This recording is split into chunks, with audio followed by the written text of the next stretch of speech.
En nuestra primera clase presentamos la cuestión del objeto material de la filosofía del arte. Y a partir de la noción clásica de arte como saber hacer, sostuvimos la necesidad de tomar el objeto en toda su extensión, en toda su amplitud, evitando reduccionismos que distorsionan la contemplación del arte humano.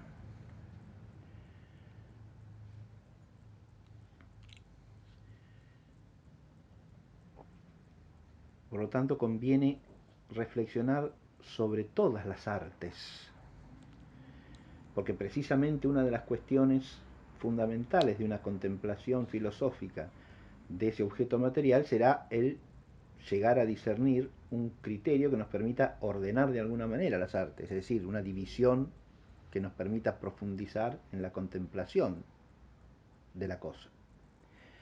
Pero si ya de entrada reducimos las artes a algunas pocas, determinadas, nos queda fuera gran parte del objeto material.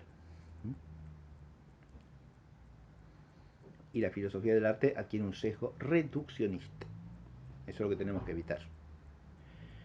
También señalamos con mucha claridad, creo, que en el arte hay que distinguir dos aspectos, que serían el arte mismo como hábito del hombre, que es una perfección intrínseca de los seres humanos. Ese saber hacer es un hábito de la inteligencia que está en cada persona.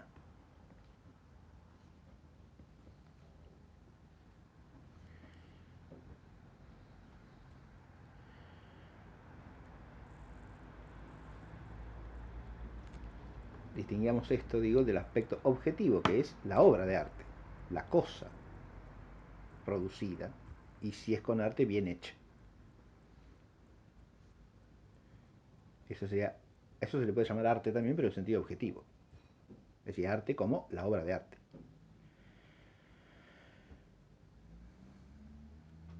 Obviamente que para que haya obra de arte, naturalmente al menos tendrá que haber un hábito artístico del cual proceda, ¿no? O por medio del cual proceda del sujeto, que es el hombre que hace, que produce.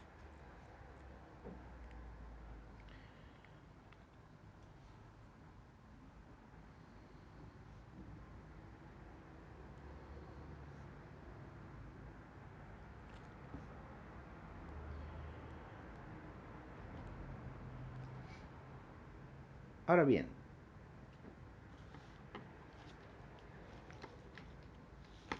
este objeto material que hemos presentado,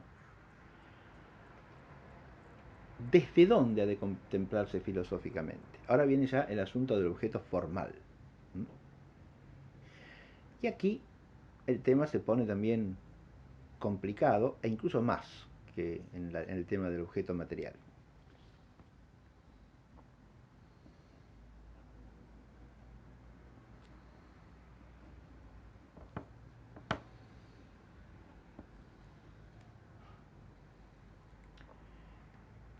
Y conviene para empezar a hacer un poco de historia, para ver la complejidad de este problema, que es lo que tiene que ver también con los nombres de la disciplina, o con las diversas denominaciones que puede tener la disciplina.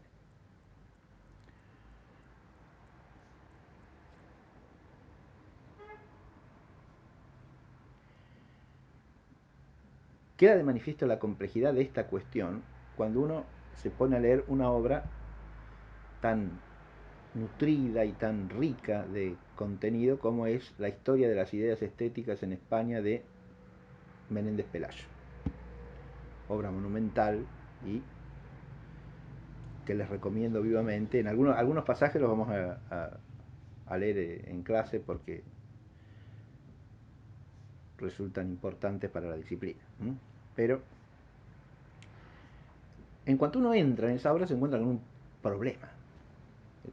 La obra empieza ya en el primer volumen, digamos así, aparece la exposición de lo que serían las ideas estéticas de los antiguos filósofos griegos, ¿no?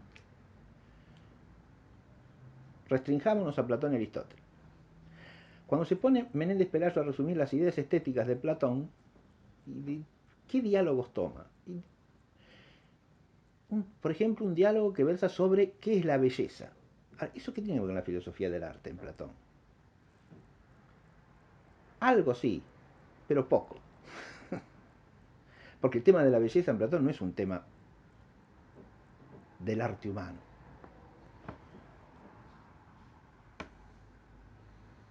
Es un tema claramente metafísico, que está relacionado con el ser y con el bien. Como buen griego, Platón no disocia la calía de la agastía, es decir, la belleza como plenitud de perfección de la bondad, ¿no?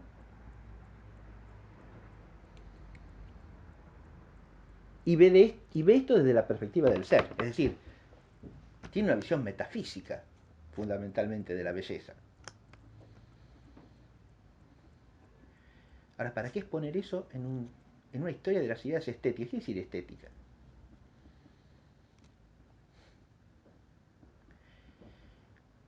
Porque si nos atenemos al sentido etimológico de la palabra, en realidad no tendría nada que ver, ¿no? Estética viene de aistesis, que es en griego la percepción sensorial, ¿no?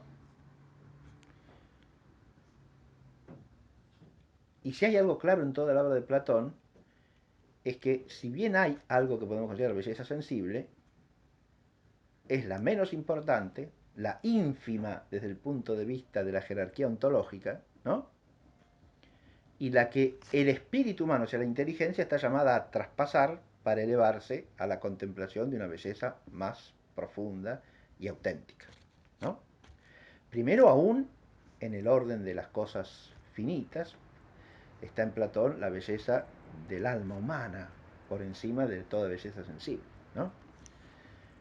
Y esa belleza en Platón es de orden moral, o podemos decir intelectual y moral a la vez, ¿no? Porque implica tanto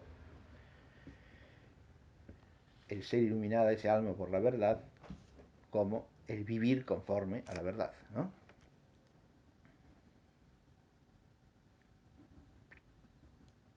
Pero por encima de eso está la belleza en sí, eterna, siempre igual a sí misma.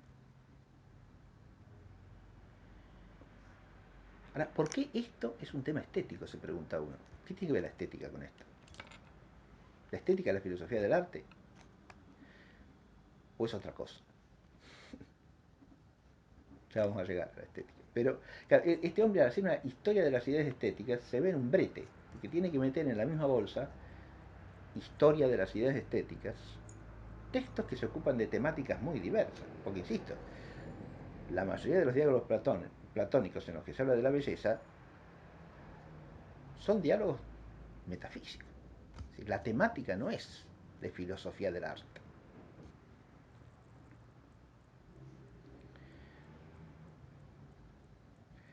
Más aún el tema de la mímesis, o sea, lo que suele traducirse por imitación, que más bien es semejanza, ¿no?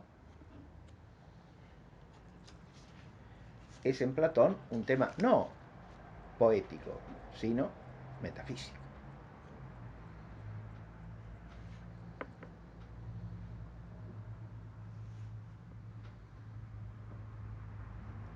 Y si hay una mímesis técnica, es decir, artística, ¿no? Es la inferior de todas las mímesis en Platón. Es aquella por la cual los hombres producimos cosas artificiales, ¿no? Partiendo del conocimiento de la naturaleza, pero la mímesis fundamental está en la participación que las cosas finitas y mutables tienen de las ideas, ¿no? De las que cobran ser, a partir de las cuales tienen el ser que tienen y son lo que son.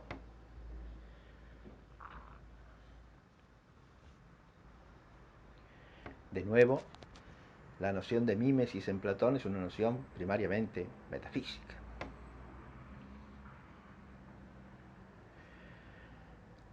si nosotros enfocásemos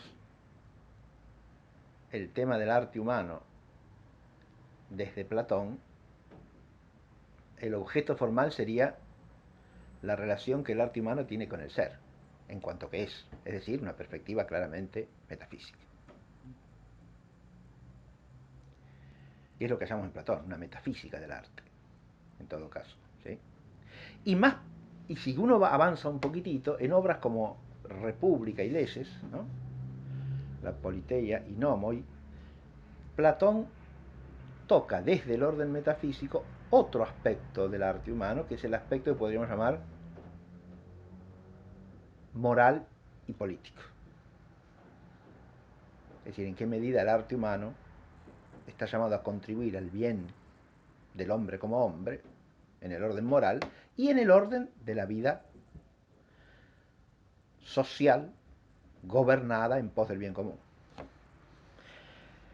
Las consideraciones de Platón sobre los distintos tipos de música y su efecto en el alma humana, o los distintos espectáculos que se producen, o las distintas obras de la técnica humana en cuanto pueden ser recibidas o no en la polis bien ordenada, es una cuestión primariamente moral, ¿no? Así que el ángulo ahí sería no teorético como en el caso de la metafísica, sino práctico, pero práctico moral.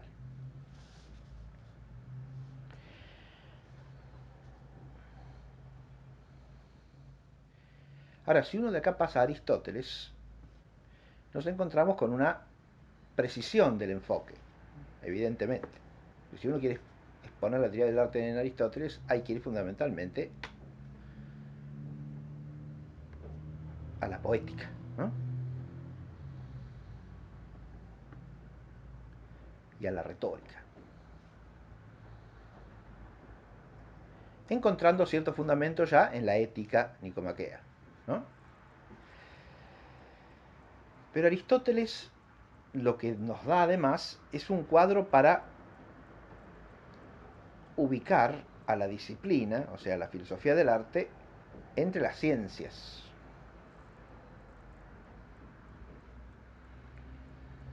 Porque recordemos que Aristóteles distingue tres géneros de ciencia, ¿no? Las ciencias teoréticas, las ciencias prácticas y las ciencias poéticas.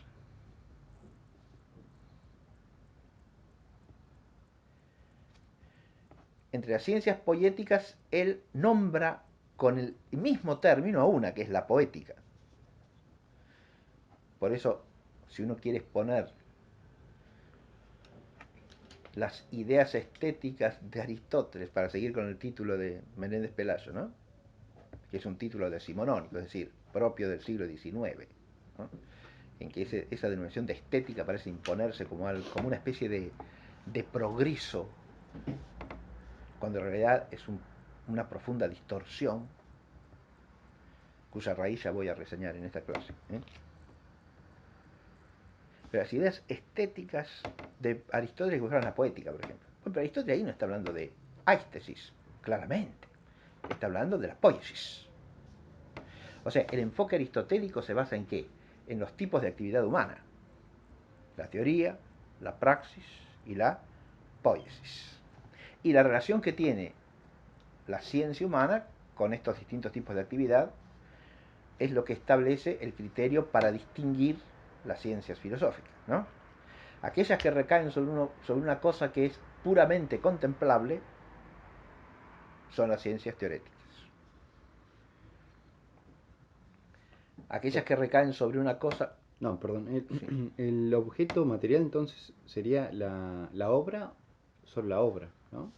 Porque En Aristóteles, el objeto material de que de de la la filosofía del disciplina. arte, Ah, claro. no, Porque esa distinción que hice al principio, hice una distinción del arte en sentido subjetivo y objetivo. sí, Arte propiamente dicho solamente es es la el obra. hábito. No, Ah, la obra es obra de arte. Es el término de una actividad. ujú, Y no podemos desprender el término de la actividad misma. Ese ya es un problema de la filosofía del arte. ¿Hasta qué ujú. punto el término de la actividad es algo que se puede desprender de la propia actividad? Ujú. Lo que pasa es que Ahí lo hay que una, es... esa es una diferencia precisamente entre la praxis y la poiesis. ¿Sí? Pero para entender el producto hay que entender la producción. Y el arte mismo no es meramente el término de la actividad artística. Pero en cuanto a hábito no entra en la metafísica, que es conocimiento. Pues entra en la metafísica, entra en la antropología, entra incluso en la ética. Ya lo vamos a explicar eso. Está bien, Pero a nosotros no nos va a interesar específicamente desde esos puntos de vista, está bien. sino como el hábito productivo en cuanto productivo, no en cuanto hábito, ni en cuanto hábito perfectivo del hombre, sino en cuanto productivo, ¿no? Que es la perspectiva propiamente poética, ¿no? Tampoco en cuanto a un hecho de la naturaleza humana, porque eso está en la antropología. Es decir, que el ser productor mediante arte es una propiedad del hombre, eso es un tema antropológico. ¿Se entiende? Así como en la ética no podemos olvidarnos de la antropología, porque si hacemos una exposición en ética de lo que es el acto humano voluntario y libre, y bueno, estamos recurriendo a la antropología, ¿no? Explicar cómo se produce un acto voluntario y libre es un tema antropológico, ¿sí? Pero para la ética es un fundamento imprescindible, entonces lo tenemos que considerar, ¿verdad? Pero lo consideramos en cuanto eso es moralmente calificable, no en cuanto es un acto u operación propio del hombre que brota de la naturaleza humana. ¿Se entiende? Lo que cambia es el objeto formal. El objeto material coincide, porque tanto el filósofo moral como el antropólogo tienen que ocuparse del acto voluntario libre. Pero el antropólogo se ocupa del acto voluntario libre como una operación propia de la naturaleza humana en cuanto que quiere entender los principios y causas de la naturaleza humana. En cambio, el filósofo moral se ocupa del acto voluntario y libre en cuanto que es moralmente calificable en orden al perfeccionamiento del hombre como hombre hacia su fin último. Es claro, es decir, cambia el objeto formal. Y lo mismo pasa acá. Si yo en antropología puedo hablar de los actos productivos con razón factiva, es decir, con arte, como una propiedad del hombre. Es una manifiesta propiedad del hombre. El hombre genera cosas artificiales sobre la Tierra, ¿no? Es una de las cosas que fenoménicamente lo distingue de cualquier otro habitante de la Tierra. El hombre produce cosas artificiales constantemente, ¿sí? Entonces, aún para los antropólogos físicos o culturales, un asentamiento humano se distingue no solo por la biología, sino porque existen obras de arte, productos del arte humano, ¿sí? Un hacha, un cuchillo, unos bisontes pintados en la pared de una cueva, pero existe obras del arte humano, alguna vestimenta. Esta semana veía un documental, esta semana mostraban unas, unos hallazgos paleoantropológicos del sur de España y había unos vestidos hechos, donde estaban los restos humanos, ¿no? Unos vestidos hechos todos con cuentitas chiquititas, vestidos de mujer se ve que eran, pero ellos todos tejidos con pequeñas cuentas que formaban todo la vestimenta. Una cosa impresionante. Era muy antiguo eso, pero una obra de arte. Obviamente sí, claro. Una cosa que requería un arte realmente muy considerable, ¿no? Era, bueno, tejer una tela es un arte sorprendente. Yo no lo sé hacer, por ejemplo, a mí me maravilla. Yo, si veo como con un telar tejen una tela, a mí me produce una maravilla extraordinaria, porque yo no sé hacer eso para nada, no tengo la más pálida idea de cómo hacer eso. Uno lleva telas encima, las usa, pero cómo se hace es una cosa. Bien. Bueno, hoy con máquinas. Hoy con máquinas, sí, muchas veces, sí, sí. Incluso antiguamente ciertas máquinas se han usado, pero como los telares, ¿no? Pero eh, telares a veces muy rudimentarios, muy pequeños, pero el uso de las herramientas, ¿no? Eso es un tema interesante del arte, ¿no? La construcción de herramientas, ¿no? Es un tema platónico, ¿ven? Platón, como la perspectiva de Platón es ontológica, él se interesa por esas cosas de por qué medios se hacen las cosas, cómo, ¿no? Desde el punto de vista ontológico, si el hombre se sirve solamente de sus, digamos así, instrumentos naturales, como son las manos, o también se vale de instrumentos, fabrica instrumentos para fabricar cosas, ¿no? Dice Platón. Y es así. ¿Y cómo llegó a idearlos además? Fabrica, claro, y ahí está, en Platón eso aparece en primer plano porque eso es la idea, ¿ve? Que está, pero la idea productiva humana, ¿no? Que es un análogo de la razón, de las ideas eternas, ¿no? De las que participan las cosas naturales, ¿no? Por eso a Platón le interesa especialmente eso de fabricar las herramientas y de la ideación humana, ¿no? Como el hombre idea herramientas que le sirven para hacer cosas que él idea, a su vez, ¿no? Bien. Hay una potencia de la inteligencia humana que es extraordinaria, ¿no? Y que, claro, uno la puede estudiar antropológicamente, pero cuando la considera en la filosofía del arte, la tiene que considerar en cuanto que eso es algo productivo, que no en cuanto propio de la naturaleza humana, sino en cuanto es un hábito productivo, o sea, en orden a la producción. Así hay que visualizarlo, en orden al perfeccionamiento de la cosa producida, diríamos así. No en orden, así como en la moral la perspectiva es en orden al perfeccionamiento del hombre como hombre, acá es la perspectiva del perfeccionamiento de la cosa producida, ¿no? Y el hábito factivo, el saber hacer, es un instrumento de eso, ¿no?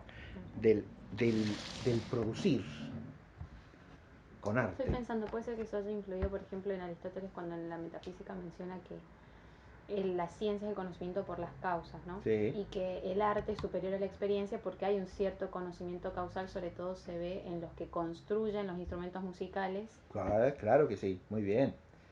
El arte es ciertamente superior a la experiencia, porque fíjense, ahí estamos en el tema de ese nombre de estética. Yo dije, en Aristóteles no cabe ni pensar que el arte sea primariamente algo de la estética, porque éstesis en Aristóteles, ¿qué quiere decir? Sí, sensación. Sensación, el conocimiento sensorial, ¿no? Que tiene su grado más perfecto en la experiencia, que usted nombra la empeiría, ¿no? Claro. Pero el conocimiento sensorial es aquello de lo que surge el arte. No, el arte surge de la inteligencia. Y por eso es más perfecto, sin duda alguna, que la experiencia. No puede haber arte con mera éstesis. Si en los vivientes estéticos, que son los vivientes sensitivos, ¿no? Fíjense que viviente estético quiere decir viviente sensitivo en Aristóteles, ¿sí? Es decir, un zoon aestheticos, ¿qué es? Y un animal, lógico. Un viviente sensitivo.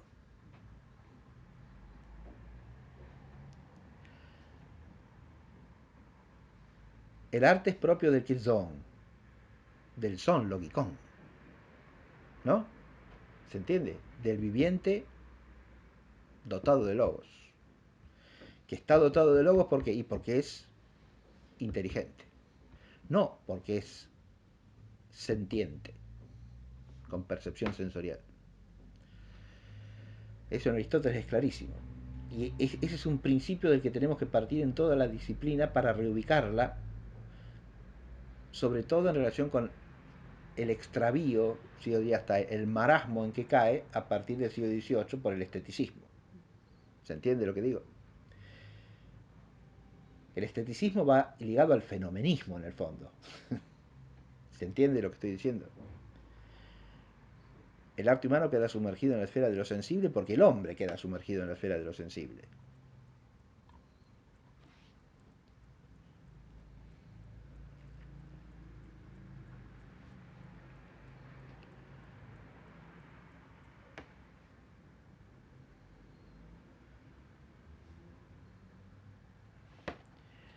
En el animal, digamos, claro, obviamente no producen cosas, pero cuando, supongo que los horneros que hacen... Sí, claro, sí. Ahí es por instinto, pero Hay claro, una pero hay una inteligencia, es decir, no del animal, Muy bien, pero sino correcto. de... Sí, ese es un tema que hay que considerar, sobre todo en antropología, cuando se dice que el arte es propio del hombre, ¿no? Ujú. Evidente.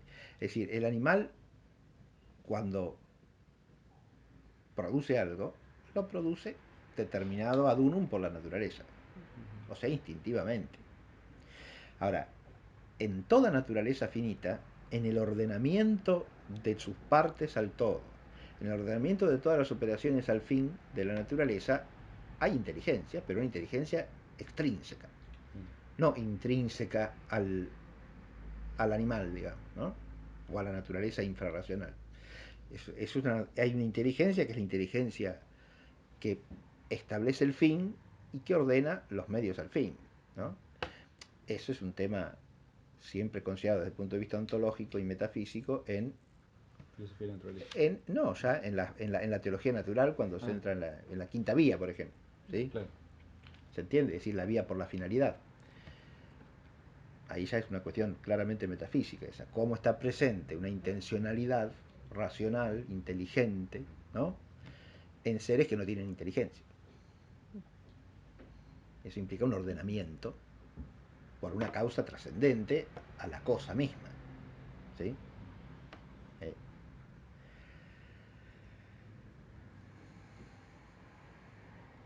Hay un cierto también saber correr, supongo así, los animales, ¿no? Saben correr, cómo Sí, disponer el cuerpo. sí, hay que ver hasta qué punto se le puede llamar saber correr a eso. Sí, eso es interesante también, pero es decir, el animal no tiene un hábito de saber en el sentido de que no hay hábito propiamente intelectual ahí.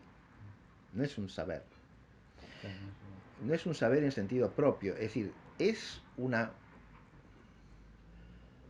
operación del animal, sí. Y es una operación que el animal hace instintivamente conforme a su naturaleza. Punto. ¿No? Pero sabe hacerla, y sí, sabe hacerla. Le sale así. No está mediada por un saber. ¿Se entiende? Es decir, no es que entienda algo y después se encamine hacia ese objeto. Eso es fácil de entenderlo en el hombre mismo. El hombre aprende a caminar por naturaleza. No hay un arte ahí. no hay un arte, ¿no? Ahora, ya, si lo mismo a correr, espontáneamente lo hace. Ahora, el arte está cuando aplica la inteligencia a hacer eso con un fin determinado, ¿no? Y entonces ya el arte de correr velozmente que tiene el atleta que se dedica a correr los 100 metros. O los estilos de natación. O los estilos de la natación, Ahí sí. exactamente. Ahí es donde aparece el arte como un perfeccionamiento de la naturaleza por obra de la inteligencia. Pero tampoco en el hombre el caminar sin más es un arte, es una actividad natural, ¿no? Lo mismo que el correr o el saltar. Ahora, que se puede aprender a saltar sabiendo hacerlo con arte, eso sí, claro. Eso es lo que no puede pasar en el animal, salvo que el hombre lo domestique y lo someta a su arte. ¿Se entiende? Entonces, pues, esos caballitos que los hacen trotar de determinada manera, ir para adelante, ir para atrás, ¿se entiende? Se los entrena. Ahí en el entrenar, en el adiestrar, hay un arte humano, ¿no? Que forma parte del arte de domesticar los animales. ¿Se ve? Pero es un arte que el hombre aplica ahí sobre el caballo, sobre el animal al que adiestra, ¿no? Aunque el hábito lo adquiera el caballo, digamos. Es decir, pero claro, es un hábito psicomotriz. El hábito lo adquiere el caballo en los límites de su naturaleza, de su claro, potencia natural, exactamente. Pero que el caballo haga eso no brota del caballo, no surge de la naturaleza del caballo, es artificial, es un artificio producido por el hombre. Como puede ser incluso ciertos rasgos accidentales del caballo mismo que han sido seleccionados humanamente. Es un caballo de tal raza, ¿no? Decimos. Ahí también hay arte humano de por medio, que es el arte de criar esos caballos, que tengan ese color de pelaje, esa altura, esa tipología física, ¿no? No otra. Hay una selección que es fruto de un arte. Lo mismo que la raza de los perros, igual, ¿no?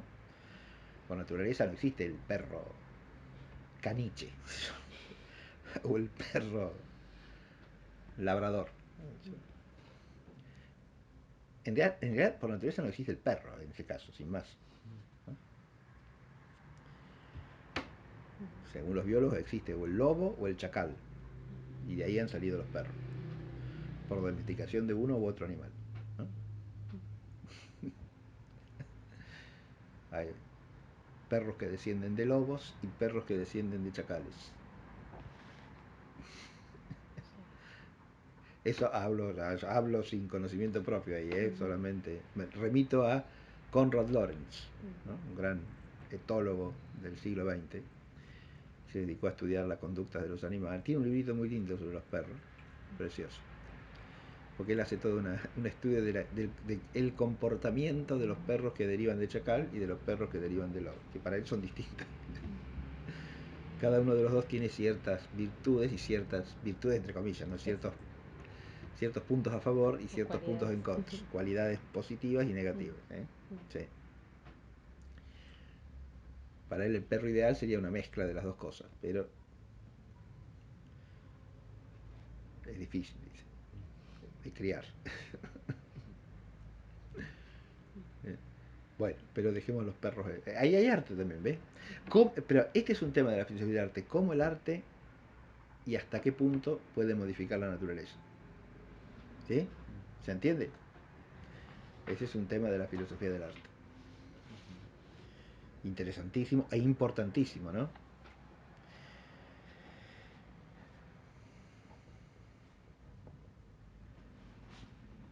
Pero vamos a la perspectiva de Aristóteles, ¿sí? Que es la que estaba tratando de explicar y no terminé.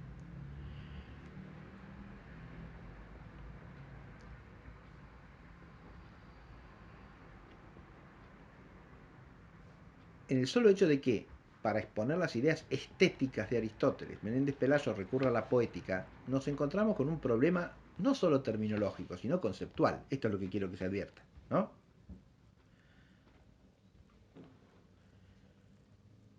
En Platón recurre a un diálogo que trata de qué es la belleza. En Aristóteles a una obra que se ocupa de el arte de componer obras literarias. ¿Tiene que ver una cosa con la otra? Se pregunta. Todo es estética. ¿Qué es la estética? Entonces, ¿qué es eso de la estética? ¿Se entiende? No está claro para nada eso.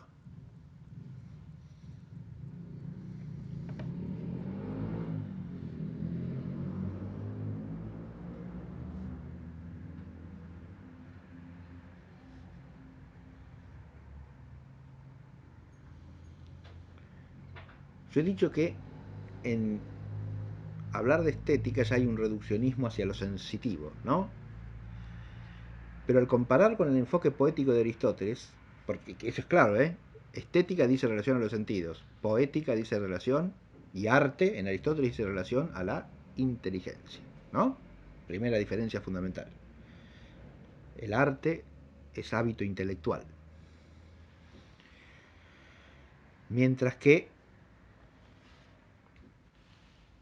fíjense, Aristóteles la división de los hábitos dianoéticos la presenta en la ética. Y está bien, ¿o no? Primero porque los tiene que distinguir de los hábitos éticos, que son los de los que propiamente hay que tratar, ¿no? Pero además para explicar cómo los hábitos intelectuales, si bien son perfectivos del hombre intrínsecamente, no son perfectivos sin más del hombre como hombre en orden a su fin último, al modo en que lo son los hábitos de la voluntad, que son los morales, ¿no? Hay que entender esa diferencia en la ética, obviamente. Y entender también cómo se relacionan unos hábitos con los otros. Pero además de esta diferencia fundamental, ubicarnos en el plano de la inteligencia, ubicarnos en el plano de los sentidos, ¿no? La asociación del arte con el gusto y con el placer y el deleite tienden a la misma sensorialización, sobre todo desde el concepto de gusto y de deleite que se tiene en el siglo XVIII cuando se acuña ese término de estética, ¿no? ¿Está claro lo que digo? Pero la otra gran diferencia, la otra gran ruptura que se produce ahí, es que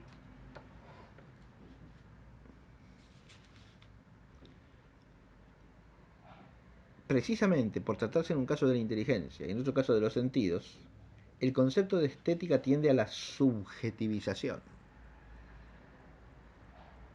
¿Está claro lo que digo? Mientras que al hablar de la inteligencia estamos hablando de la potencia objetiva por excelencia, ¿no? La que se rige por lo que las cosas son.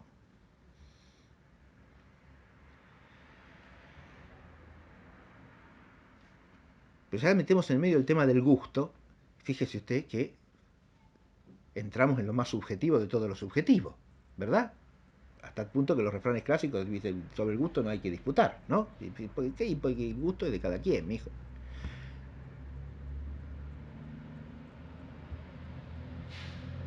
A uno le gustan las naranjas, al otro no. Y bueno, ¿qué vamos a hacer? Vamos a ponernos a discutir. Si la naranja es rica o no es rica. Bueno, a usted le gusta, a mí no me gusta, se acabó. Sobre el gusto no se disputa, dice el refrán latino, ¿no? de gustibus non disputandum. No, es racional eso, es lógico. ¿Está claro? Sí, sí.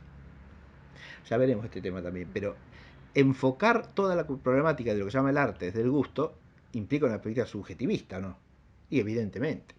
Mientras que, si se habla del arte como Tejen en el sentido de Aristóteles, en el sentido griego en general, el enfoque es objetivo, ¿no? Hay la inteligencia y hay un objeto de la inteligencia que es la cosa producible, ¿no? Y ahí hay un reino de objetividad. Una objetividad factiva, una objetividad productiva, sí, pero objetividad. Y la tercera distorsión, la tercera diferencia del enfoque, ¿cuál es? Que mientras se habla de arte, y se ve la cuestión desde la perspectiva del arte, de la poiesis, el centro de gravedad está en la actividad productiva, ¿no? Es decir, en el hacer.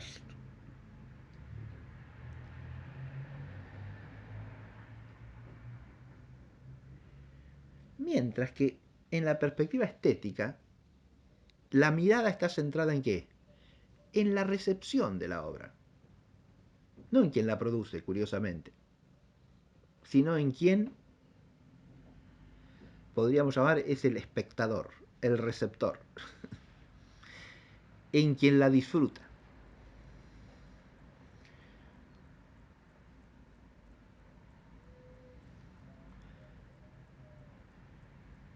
Y acá tenemos un enfoque activo opuesto a un enfoque pasivo.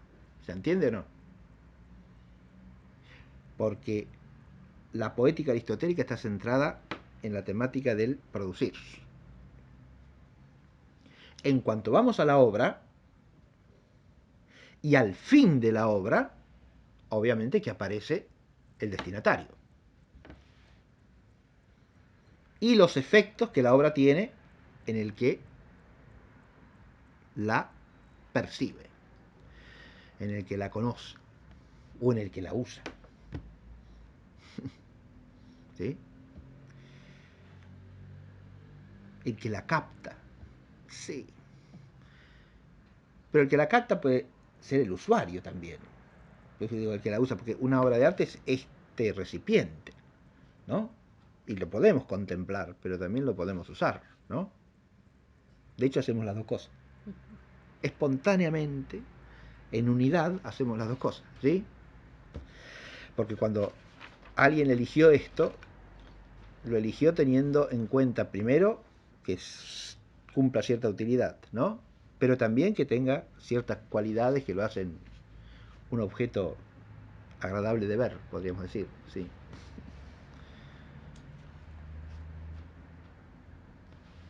De oír también. Fíjense que esto que acabo de hacer, si esto fuera de plástico, sonaría totalmente distinto, ¿no? Sí. También cuando lo toco es distinto, si es de plástico, si es una cerámica esmaltada como es esto, ¿no? Y claro, sí. Tiene otras cualidades, ¿verdad? Que ahí en la percepción de esas cualidades entran los sentidos, es evidente, ¿sí? Pero solamente los sentidos, ¿no entra la inteligencia también? Bueno, la percepción de la cualidad como cualidad sensible o del sentido, sí, sí, sí, pero más allá de eso, esa realidad en cuanto inteligida no tiene ciertas propiedades que yo entiendo y que me permiten distinguirla de otra cosa, hecha con otro material, con otras características. Y claro, sí, sí. Por ejemplo, a ver, yo dije, esto es una cerámica esmaltada, ¿no? ¿Tiene una relación más directa con la naturaleza que el recipiente de plástico o no? Sí. ¿Por qué? Y el plástico, supongo que para obtener la materia prima, entre Sí. comillas, ya es más procesado, digamos. Por supuesto. Hay una mediación tecnológica mucho mayor ahí, ¿no? Y el producto del cual se parte es ya artificial. Porque un plástico es un material que no existe en la naturaleza. En cambio, esto está hecho con barro, que existe en la naturaleza, ¿no? Claro, sí. Bueno, ¿y por qué sería superior, digamos, que exista ya? Ajá, muy bien. ¿Por qué hay una superioridad inteligible en la cosa que parte más directamente de la naturaleza? Pregunto yo. Y ahora vuelve a aparecer el joven Platón, ¿sí? Porque esa es una cuestión ontológica, ¿ves?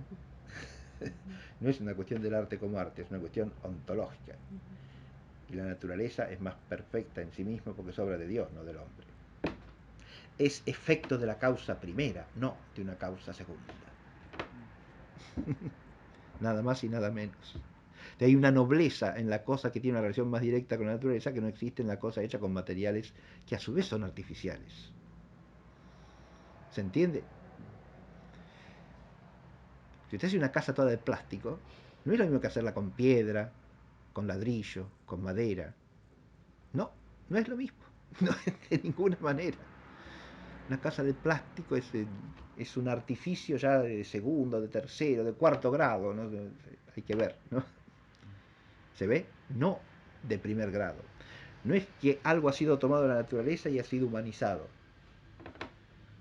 El plástico igual de alguna manera tiene que surgir de elementos siempre, naturales, ¿no? siempre. Sí, en No sé última cómo lo harán, instancia, pero... sí, porque los plásticos en general, los plásticos más comunes que sirven para hacer recipientes, esos son derivados del petróleo. Son productos petroquímicos, ¿sí? A través de procedimientos químicos complejos se producen esos materiales a partir del petróleo. Y el petróleo está en la naturaleza, ¿sí? Ciertamente. Claro, sí, siempre hay que partir de algo natural, ¿eh? Pero ese partir de lo natural puede ser más o menos directo. O más o menos indirecto, lo mismo da, ¿no? Es decir, puede haber muchos pasos intermedios o no. Bueno, por otro lado uno tendría que pensar, bueno, pero si hay mayor intervención del arte humano para la fabricación de los materiales, de alguna manera serían más resistentes porque hay mayor inteligencia. Claro, no hay mayor inteligencia. Hay mayor inteligencia. Claro, pero las cosas naturales no son, no están bueno, Las cosas no naturales están directamente hechas para... proceden de una inteligencia superior. Eso sí. Y esa inteligencia superior las ha ordenado para que el hombre las use. Claro. Hay un orden total de la naturaleza, un cosmos, ¿sí? Hoy tendemos a perder de vista completamente eso, ¿eh? La objeción que usted hace está bien, Emanuel, ¿por qué? Porque hoy día tendemos a pensar que si el hombre no interviene, todo se va al garete. Es al revés, porque los que solemos desordenar somos nosotros, no Dios que ha ordenado todo bien, ¿sí? Sí, estoy Mire, pensando. lo mismo, análogo a esto es lo que pasa en la política, ¿no? Yo sé que estaba hablando con un amigo y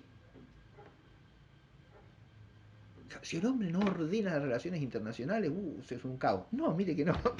El problema es que el hombre quiera ordenar lo que no tiene ni capacidad para ordenar. Si apenas podemos gobernar una casa o una ciudad, imagínense si queremos gobernar todas las naciones del mundo al mismo tiempo, como con un supergobierno. Es una cosa fuera de toda medida humana, ¿no? Y cuando el hombre se mete a hacer esas cosas, ¿qué hace? Zafarrancho. Hibris. Es una hibris, es una falta de mesura que desordena el arte, todo arte y toda praxis también. Claro, ¿no? esa es moral la cuestión, ¿no? El tema del Moral gobierno. y Bueno, también, sí, hay más. poética, también puede ser poética. ¿Sí? Sí, porque Si es el hombre practicable. quisiese, claro, si el hombre quisiese reemplazar todos los materiales naturales por cosas artificiales, tendríamos un mundo espantoso. Horrible. Sí, es verdad. El hombre puede buscar ciertas cualidades con su inteligencia en los materiales, pero...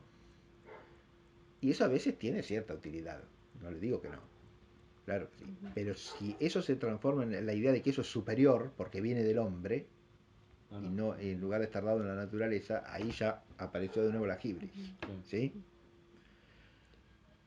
Sí, estoy pensando, La hibris. por ejemplo, ahora, ¿no? ¿Sí? En este ejemplo que usted mencionaba de un recipiente o una casa de plástico frente a otro de cerámico. Sí. Por un lado, el tema de la belleza, normalmente es más bello lo que es más próximo a la naturaleza que lo que es más artificial. Tiene más capacidad de serlo, sí, Y por lo menos.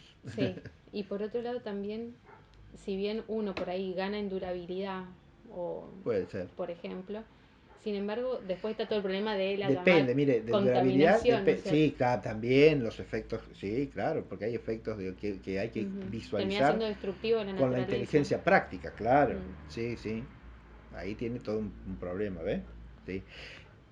La tecnologización del Claro. arte humano puede generar una distancia tal con la naturaleza que puede ser perniciosa para el orden mismo de las cosas, sí, sí, sí, claro que sí. Pues sí. Y para la vida del hombre también. Sí, porque si esto se rompe, no pasa nada, se tira y después se degrada, por ejemplo, pero lo otro no se reutiliza, no sé. No, claro, sí es mucho más difícil, porque no, la naturaleza no procesa lo que no es natural, digamos. Eso que está generado artificialmente habría que descomponerlo artificialmente también, ¿no? ¿Se entiende? Sí, no sé. Desprocesarlo. Mm, Pero claro, para eso hay que consumir mucha energía también. claro. Claro. el, además la durabilidad es relativa, porque usted dice, acá esto se cae se parte del recipiente de plástico, no, pero si está al lado del fuego, el recipiente de plástico, este no le hace nada, un poquito de calor. En cambio al recipiente de plástico lo hace pomada. Depende de la durabilidad respecto de qué agente, digamos, ¿sí? De qué causa eficiente que pueda dañarlo, ¿no?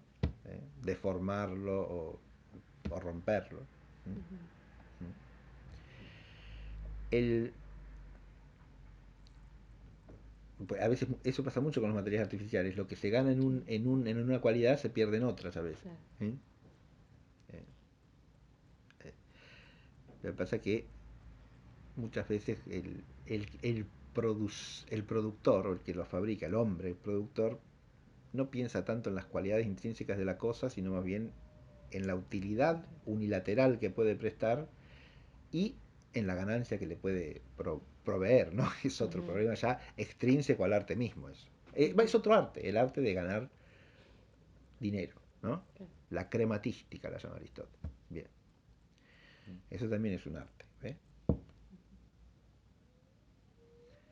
Pero es un arte muy problemático. O sea, también según Hay esto... artes, hay artes que son moralmente problemáticos desde el vamos, ¿eh? Eso ya lo veremos.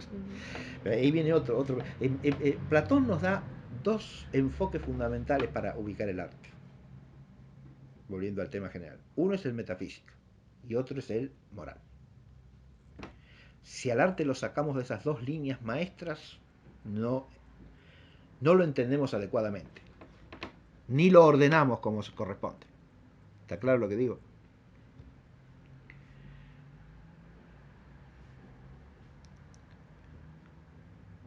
¿Habría más belleza entonces? Platón siempre el dedito para arriba y eso es así. Ajá. Los principios enmarcadores él siempre los pone magistralmente, ¿eh?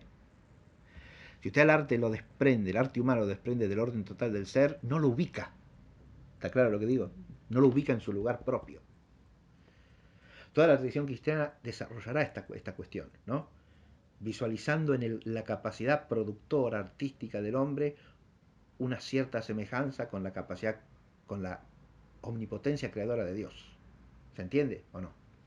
Pero subordinada, totalmente subordinada porque es la agencia productora de un ente creado, finito, de una causa segunda, para decirlo filosóficamente, ¿no? Pero esto en Platón ya está puesto metafísicamente, con toda claridad, ¿no?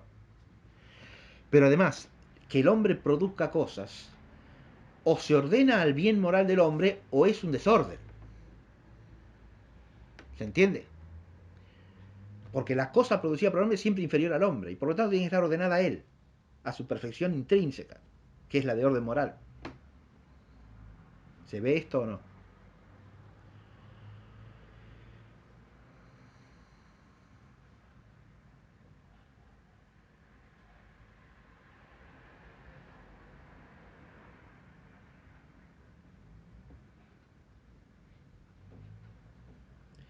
Y ahí ya tenemos ganado una doble perspectiva que es importantísima. Primero, ordenar ontológicamente al hombre como productor y a la obra producida.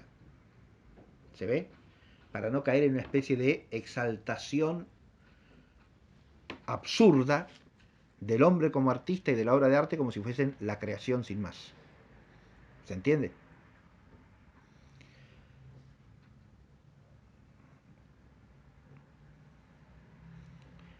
Y el segundo principio fundamental de ordenamiento que nos pone Platón es el de lo moral, ¿no? Toda la poiesis está subordinada a la praxis.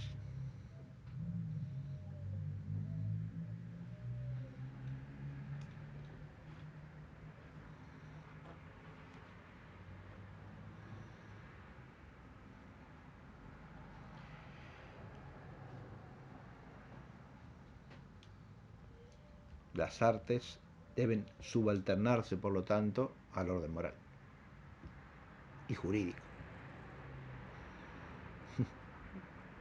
¿Está claro?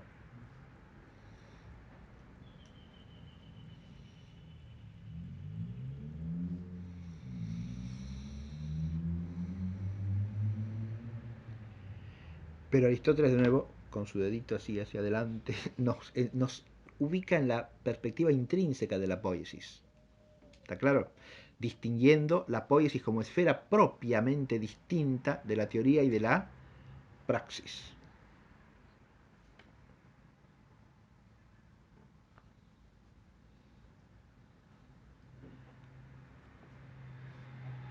Hay ciencia poética, dice Aristóteles, cuando la cosa que contemplamos no es meramente contemplable, sino que además de contemplable es factible. ¿Sí? Claro, ahí aparece lo que preguntaba Emanuel hace un rato. Lo factible es la obra de arte, ¿no? No el hábito productivo.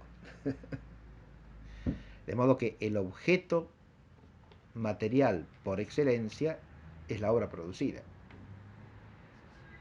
¿Se entiende? Respecto de la cual el hábito productivo es causa eficiente, ¿no? ¿Se entiende?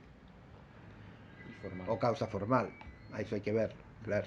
Y hasta en qué sentido es la uno y en qué sentido es lo otro, claro, sí. Exacto.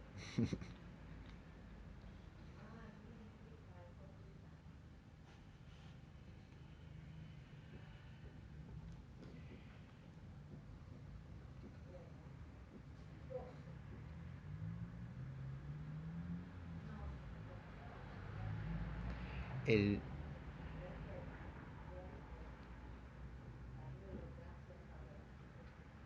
fíjense ustedes que lo que está planteando Aristóteles es un área amplísima que sería la filosofía de la poiesis, ¿no? O más precisamente de lo producido o de lo producible, podríamos llamarlo, ¿no? Que eso es lo que el término poética designaría propiamente, ¿no?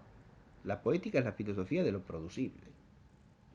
Lo que pasa es que Aristóteles restringe el término a lo que en su perspectiva, que es muy acertada desde el punto de vista filosófico, considera lo producible por excelencia, que son las obras literarias. ¿Está claro? Hay una restricción del término por eminencia, diríamos, ¿no? La obra de arte por excelencia, ¿cuál es? Y la obra producida con palabras, que es a lo que el griego en lenguaje vulgar de la época de Aristóteles llamaba poesía u obra poética, ¿sí? Cualquier obra literaria. No es una restricción, no, especialmente las que estaban hechas en verso. Eso lo aclara Aristóteles en la poética. Eso lo vamos a leer también, pero no, especialmente las que estaban hechas en verso, pero él dice que no hay que atenerse a esa perspectiva, porque no es esencial, es accidental, ¿no? Es más fácil de recordar. Se llama poeta por excelencia al que escribe verso, digamos así. Y hoy día pasa lo mismo. Pero la obra de Porque a un filosofía. novelista no se lo llama poeta en general, ¿sí? En castellano, digo, ¿no? Sí, sí. Pero lo mismo pasaba en griego de la época de Aristóteles, ¿no? Por excelencia, La epopeya era distinta. poietés se llamaba el que escribía el que componía una epopeya o una poesía lírica o la poesía dramática, ¿no? Pero él incluye también a los que escriben obras en prosa, pero que son fruto de una poiesis, ¿no? Una obra de filosofía. Y de un arte. La filosofía ya no la pone como tal, aunque el filósofo puede ser poietés al mismo tiempo, porque Aristóteles pone el núcleo en la producción de una composición literaria que es obra de arte. Sus discursos no tendrían nada de eso, según él, y tiene razón. Lo que él escribe no tiene de eso. ¿Sí? No hay una mímesis, que eso es lo que él considera el núcleo de la poesía. ¿Sí? Tratar de presentar en palabras una semejanza de algo, ¿no? En cambio, en las obras de los diálogos de Platón, sí, hay poesía, según Aristóteles. ¿Sí? En cambio, pero es poesía por accidente, dice él, por el modo en que está presentado, pero esencialmente no, porque trata de contemplar la realidad. ¿Se entiende? En cambio, el que crea una ficción literaria no está haciendo ciencia, ¿no? El verso puede ser una cosa puramente exterior. Por ejemplo, de Empédocles. Empédocles no es un poeta, es un filósofo. Porque a pesar de que escriba versos, no hace poesía. Eso dice ojo, Aristóteles. No, es una cuestión discutible, ¿sabes? No me parece a mí del todo claro lo que dice. Pero no pone el énfasis en el modo de estar escrito, pero sí en su época se llamaba poeta sin más al que escribía versos, digamos, ¿no? ¿Cómo pasa hoy día? Poeta que si usted dice fulanito es un poeta, usted que entiende, que escribe versos, ¿no?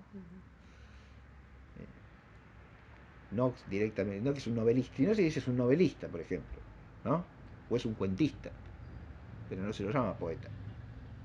Y sin embargo, desde el punto de vista de la esencia de las cosas, es tan poeta el uno como el otro, ¿verdad? Sin duda. ¿Sí? Pero eso tiene que ver en la tradición con algo que mencionó al pasar en su momento Natalia, y es que el verso es cantable, ¿sí? Y la poesía se asocia con la música desde el origen. No se puede cantar una novela, pero el poema sí, ¿se entiende? El poema en su origen, en el origen de la poesía, está hecho para cantarlo. La Ilíada sí está escrita para ser cantada, ¿se entiende? Se sentaba el Aedo y cantaba, con la cítara. Imagínese usted. Otro día cantando. Canta, sí, claro. Cantar un canto. Sí, por eso, Se en dormía realidad toda la Ilíada, escuchando. no, evidentemente, solamente la Ilíada es cantable por pasajes, digamos así, pero no la epopeya entera, evidentemente. Por eso dicen que no puede considerarse como una obra de tradición oral, porque es imposible transmitir eso oralmente, ¿no? Perdón, una Es decir, pregunta. toda la masa de cantos de la Ilíada nunca se cantó. Claro. No, Imposible, era otra no, pregunta. imposible, Sí. se cantarían pedacitos. El poeta de la Ilíada puede haber aprovechado fragmentos cantados anteriores a él también, perfectamente posible, ¿no? Que los tuviese en el oído y los reproduce y los inserta en su composición. Pero esa composición implica ya la escritura y una obra escrita más que cantada, ¿no? Y para leída más que para reproducida en el canto. Ahora, si usted va a las odas de Píndaro, no, esas sí se cantaban, de hecho, las cantaba él con su grupo, y ahí iban, cantaban y después se volvían a su casa. Esos son para cantar, obviamente, ¿no? La poesía lírica es lo cantable por excelencia, ¿no? O los poemas de Santa Teresa, que los tengo acá arriba porque el otro día estuve hablando. Los poemas de Santa Teresa, muchos son canciones, que se las cantaban las monjas, ¿sí? No sé si hay partituras de eso, creo que no hay, pero, pero sí algunas musiquitas que por tradición han llegado, ¿eh? En los conventos carmelitanos, porque se han cantado siempre, digamos así, las canciones de Santa Teresa, ¿no? Y se puede más o menos, son músicas que vienen de la época, digamos así, ¿no? Tienen el estilo de las canciones del siglo XV-XVI en España, y es probable que vengan de allá, ¿no? Sí, ¿no? Por cómo las cantan y por la melodía de las canciones, ¿no? Sí. Pero cuando uno las lee se da cuenta que están hechas, hasta tienen estribillos que se repiten, ¿no? Y eso es lo propio del canto, ¿no? Usted le canta una estrofa y después vuelve al estribillo y lo canta, ¿sí? Como en cualquier canción popular, ¿sí?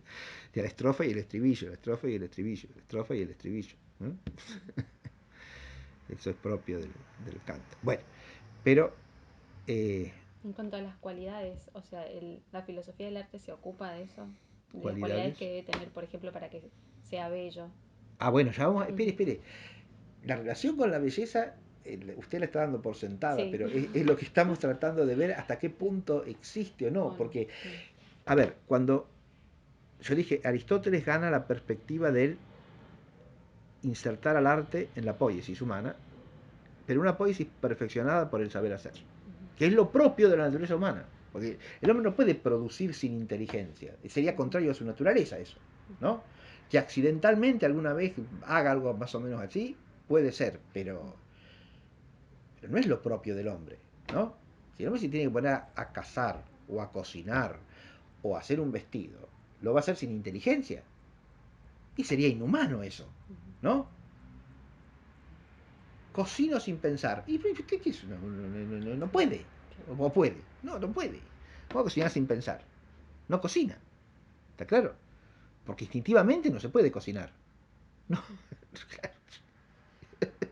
¿Está claro lo que digo? No existe eso. O aplica la razón o no cocina. ¿Verdad? Es decir, la relación entre la poiesis y el arte en el hombre, entre poiesis y tecne, es natural. ¿Por qué? Porque la poiesis humana es una poiesis racional. Lo mismo que usted dice, bueno, el hombre puede actuar, pero no con total racionalidad. Y puede, pero no es lo propio de su naturaleza. ¿No?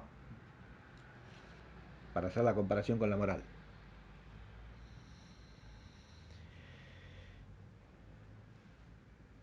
Entonces tiene que tener el conocimiento de los principios morales en la inteligencia y la adquisición de las virtudes morales en la voluntad para, en orden a lograr bien. Bueno, lo mismo pasa en el arte, en la poiesis, digamos, ¿no? Así como las virtudes intelectuales prácticas y morales, o sea, de la voluntad, son el perfeccionamiento racional del obrar, de la praxis. Las virtudes intelectuales productivas y los hábitos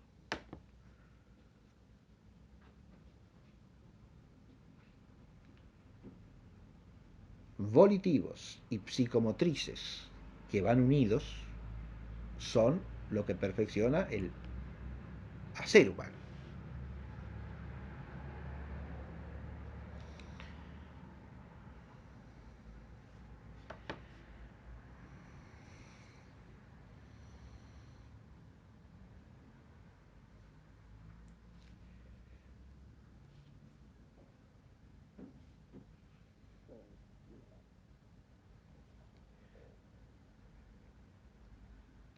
Cuando dije hábitos volitivos, obviamente estoy hablando o de hábitos morales, que pueden ser hábitos moralmente buenos o no, y de hábitos morales activos, digamos así, y hábitos morales afectivos también, que en la esfera de ciertas artes entran profundamente, en otras no. ¿Se ve? Pero también hábitos sensitivos internos, por ejemplo. ¿La imaginativa tiene que ver con el arte humano o no? Y en alto grado, ¿o no? ¿Se ve lo que digo? Es No, decir, ¿cuáles serían los hábitos que van unidos, afectivos? los afectivos, bueno, por ejemplo, en las artes literarias o en las artes del sonido, como se suele llamarse música, las artes, pero las literarias sobre todo, hay una intervención de hábitos afectivos, primero que nada, en la captación de objeto. Porque ahí hay un tipo de saber que entra de lleno, que es el saber que se llama por connaturalidad. Que entra al momento de idear la obra, tanto como al momento de percibirla. O sea, tiene que estar en el productor y en el receptor. ¿Se entiende lo que digo? Más o menos. Eso ya lo vamos a ver, no se preocupe. Pero son hábitos afectivos de orden espiritual, fundamentalmente, los que estoy diciendo, ¿Está claro? Que son de la voluntad, por lo tanto. También entran las pasiones, y bueno, sí, entran, y tienen que entrar ordenadamente, porque si no el arte se desquicia, ¿no? Pero los hábitos sensitivos también entran acá, ¿no? Tanto los sensitivos externos como puede que haber hábitos en los sentidos externos, un tema es un tema antropológico, ¿no? Pero Sí. hay hábitos, puede haber un hábito de ver, un hábito de oír O de no ver, o de ver, claro, pero por fíjese, razón moral. bueno, pero ahí es la voluntad la que Es la voluntad. interviene, no es un hábito de la vista. Ujú. ¿Se entiende? Pero sí podría ser un hábito de la vista el discernir finamente los colores que tiene un pintor, por ejemplo. ¿se entiende? Sí, del olfato. O el olfato de un cocinero, ¿se da cuenta? Porque tiene una habituación a cierto objeto que bajo el impulso de la inteligencia y de la voluntad se afina en el ejercicio del sentido, ¿no? Hay una Pero ahí es del sentido o del espíritu. pero es que no, porque los Sentido. olores no puede Sí. percibir el espíritu. No, no, Es pero decir, digo, pero si si el está bajo el cocinero tiene influjo. un fino olfato educado, como se suele decir, O un enólogo. o un claro, por ejemplo, se educa el hábito, se genera un cierto hábito, entre comillas. El hábito ahí se dice por analogía, pero Claro. está, ¿no? Un cierto hábito que obviamente uno dice, bueno, pero si no tiene la capacidad, bueno, sí, eso vale para todos los hábitos, si no tiene la disposición natural no lo puede adquirir, ¿no? Si no tiene un olfato fino por naturaleza, que va a adquirir el hábito de discernir finamente olores que nadie distingue, ¿no? ¿Se Y pero entiende? los hábitos psicomotrices no es lo mismo. Sí, a eso me refiero. Claro, esos son hábitos psicomotrices, pero esos son más puramente sensitivos que otros que son psicomotrices en sentido estricto, como los que entran en el correr o en el hacer una escultura o en el Claro. manejar el pincel, el pintor. ¿Se entiende? Ahí el hábito es psicomotriz, ¿no? Porque interviene en ciertas potencias sensitivas, pero también interviene la inteligencia y la voluntad como rectoras de un movimiento físico. ¿Se ve? Sí, sí. Lo mismo que pasa en el corredor o en el nadador, ¿no?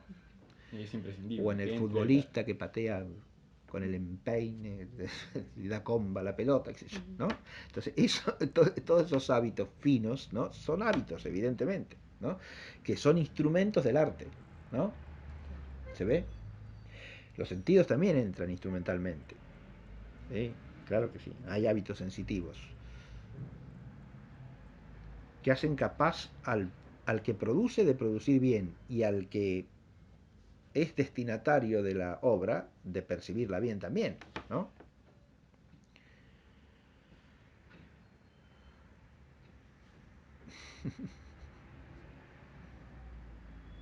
¿Se ve?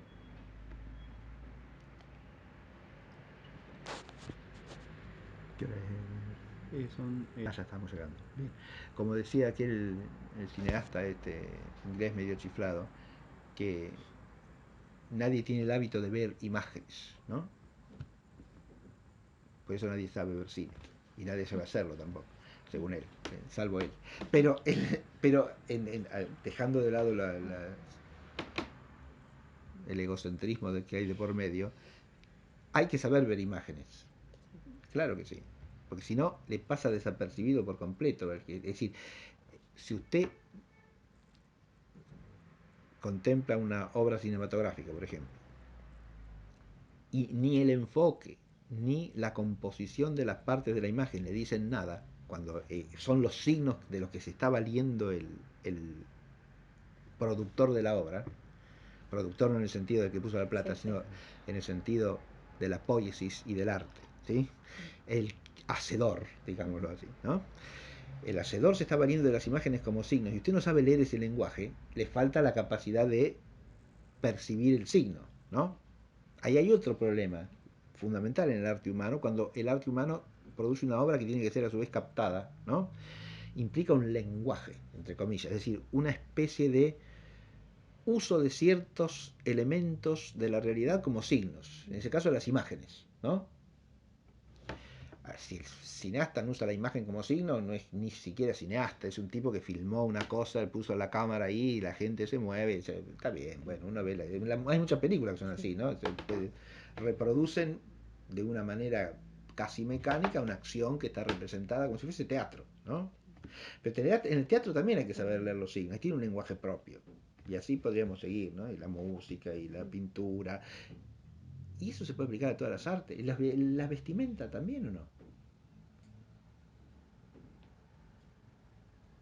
Y también, ¿o no? Sí.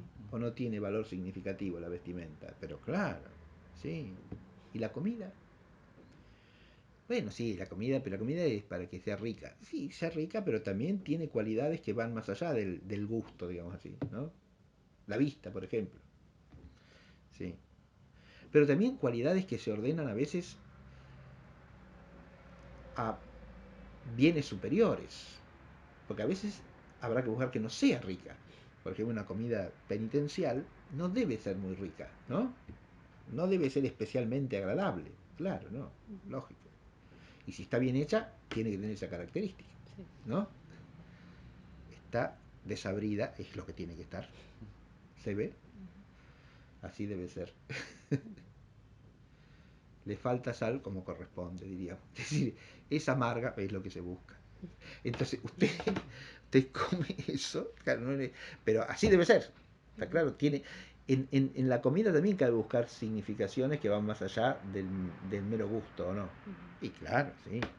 Porque aún el gusto tiene significado. Usted puede. A ver, hay comidas que uno puede decir, bueno, quizás sea sabrosa, pero yo eso no lo comería. ¿Por qué? Y porque, no sé, porque me repugna moralmente, ¿no? ¿Y puede darse eso? Sí. Y tranquilamente, claro que sí. ¿Se ve? Por la procedencia, por ejemplo. Por la procedencia, por ejemplo, sí. Como McDonald's. Por ejemplo, sí, sí, sí, sí. Por la procedencia, por la carga significativa que tiene, que trasciende al mero gusto. ¿Está claro? O el costo. El costo. Hay veces que son inmorales, uno dice. Ah, claro, si esto es tan caro que no, claro, lógico, no voy a gastar tanta plata en esto, sí, también, sí, sí, sí, pues eso es otra consideración, ¿sí? Pero esa ya es estrictamente moral en cuanto que, pero sí, muchas cosas que uno dice, el, el, la cosa está bien hecha en relación con el fin, siempre, ¿no? ¿Se entiende? No se puede desprender del fin la bondad del artefacto. Artefacto acá digo para toda obra de arte, ¿eh? No una cosa mecánica, ¿sí? Bien. Obra de arte o artefacto los vamos a usar como sinónimos en general, pero lo que pasa es que el problema es que artefacto nos suena a nosotros a cosa mecánica, ¿no? Un artefacto es una licuadora, una aspiradora, máquina de coser, bueno, no existe más. Máquina de coser ya no se usa, o sí. Sí. ¿Sí? ¿Usted tiene? Hay una conservada que cose Muy bien. ornamentos. Así Muy bien, muy bien. Sí, en mi caso también. También, también, sí, sí. Muy bien, muy bien. Máquina, es un artefacto, eso es un artefacto, ¿no? Pero sí, están cada vez. Artefacto, Es sí. más En difícil retroceso, encontrarlos. sí, Sí. sí, sí. Bueno, esas perspectivas de los antiguos, digamos así, toda la tradición cristiana las va a mantener y profundizar. ¿Está claro lo que digo? El concepto de arte se mantiene y lo hemos visto en la clase pasada en Hugo de San Víctor, ¿no? Un autor del siglo XII que recoge toda la tradición patrística y están ya en el desarrollo de la escolástica, digamos, ¿no? Pero esa concepción clásica de arte atraviesa toda la tradición cristiana, patrística y escolástica. Y el esfuerzo por contemplarla desde principios metafísicos y morales también. Porque es desde lo metafísico y desde lo moral que la obra de arte puede relacionarse con qué. Eso es lo que hay, con eso termino la clase. Con la verdad, con el bien y con la belleza. No porque en sí misma tenga que ser bella. ¿Se entiende o no? Su ser es el que va vinculado a qué? A la verdad, al bien y a la belleza. De la misma manera en cualquier arte, no. Ahí es donde entra la analogía de la obra de arte, ¿no? Porque hay obras de arte que tienen una relación mucho más profunda con la verdad que otras. ¿Sí? Una tragedia de Sófocles o un tornillo. Y sí, claro, sí. Obviamente que la relación con la verdad de una tragedia es mucho más amplia y profunda que la de un tornillo, sin duda. Tornillo.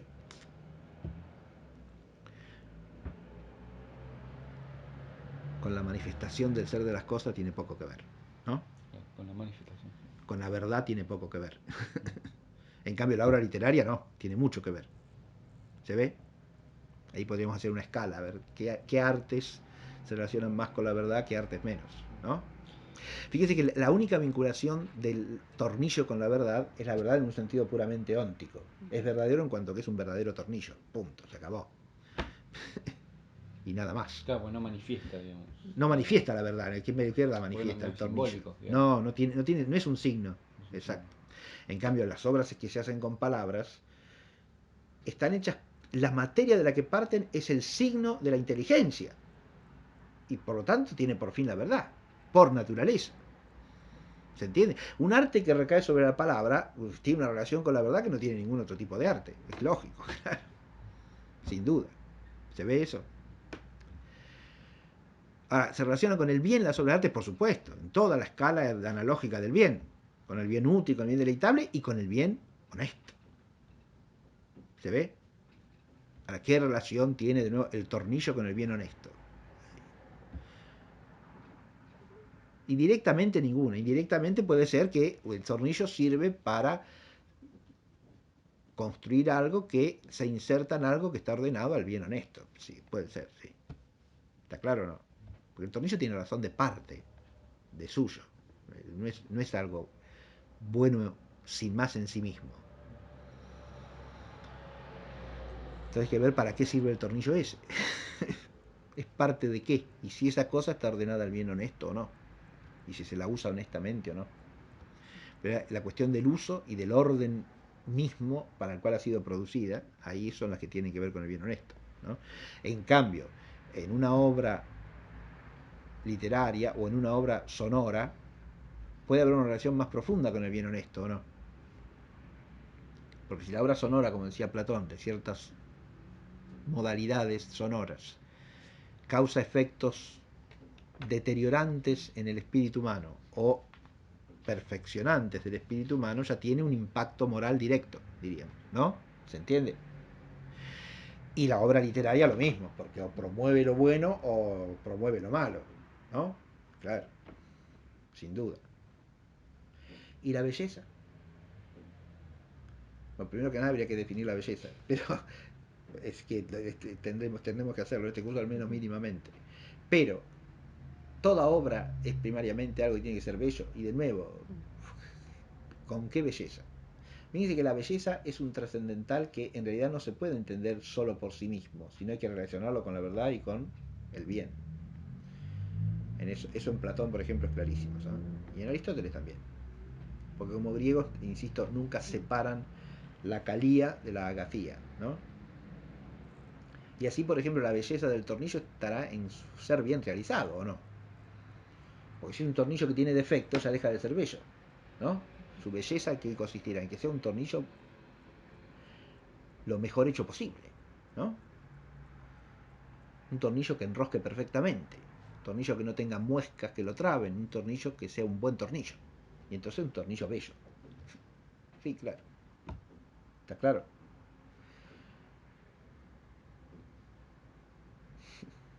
Bueno, pero lo que quería, no terminamos de definir la cuestión, la retomo en la clase próxima, ¿no? ¿Cuál es el objeto formal de la disciplina? Eso es lo que hay que entender bien, pero he hecho tengo que terminar el panorama histórico antes y cómo toda esta perspectiva clásica se deteriora en el concepto de estética del siglo XVIII, ¿eh? Tengo que llegar hasta allí, en la historia que todavía no terminé, ¿eh? Pero basta. De forma. Y entonces, formoso quiere decir que tiene buena forma, ¿no? ¿Está claro? O sea, que se corresponde con su esencia, por ejemplo, claro, sí. Que tiene las perfecciones propias de su naturaleza, también, lógico.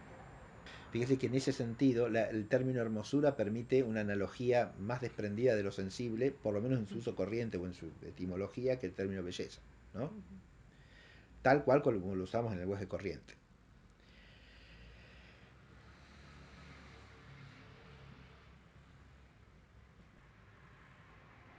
En Aristóteles la calía prácticamente se define en el orden sensible, ojo, porque Aristóteles pertenece a esa definición según la cual bello es lo que agrada a la vista, o extendida lo que agrada a los sentidos. Pero él dice a la vista, y explica por qué, ¿no?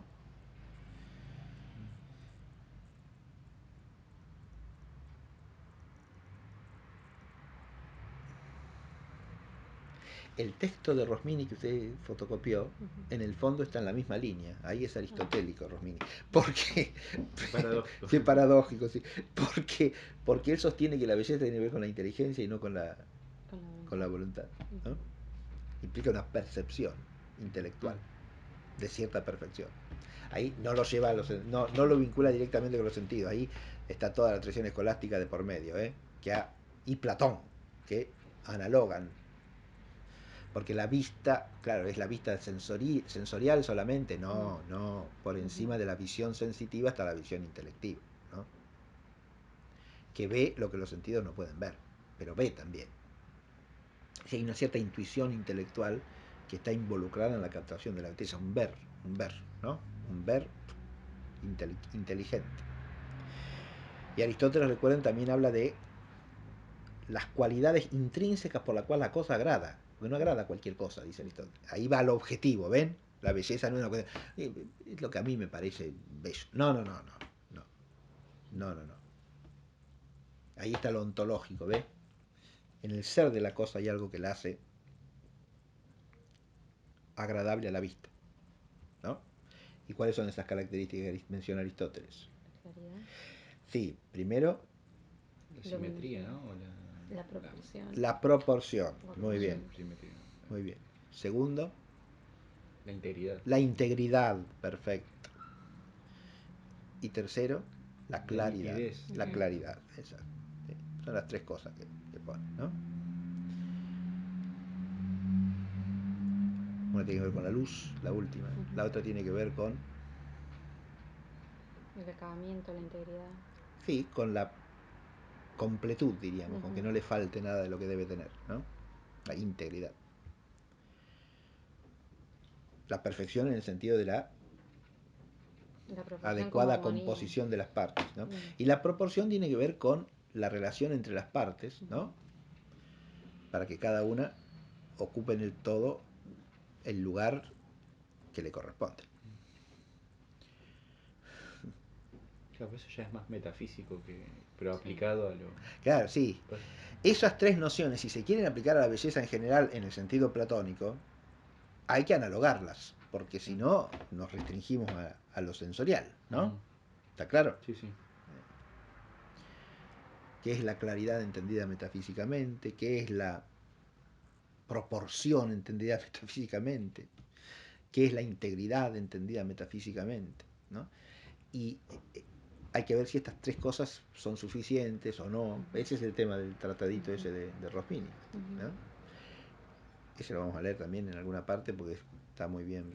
De los textos más recientes sobre el tema es quizá el más sistemático de todos que yo haya leído, ¿eh? Es muy riguroso y muy preciso en toda la elaboración conceptual que hace para definir lo bello, ¿no? Pero fíjese, ahí hay un problema ya desde el origen. Lo bello se entiende como lo bello sensible o como lo bello en toda su amplitud analógica. Platón ya establece la analogía de la belleza, ¿no? Culminando en la belleza en sí, eterna, perfecta, siempre igual a sí misma. Y esa perspectiva analógica la va a conservar la tradición cristiana totalmente, ¿no? Y la va a profundizar, porque la belleza absoluta es Dios solamente, ¿no? Él es la belleza. Como dice el Corpus Dionisiano, a que todas las cosas aspiran, ¿no? La belleza hacia la que todo tiende, ¿no?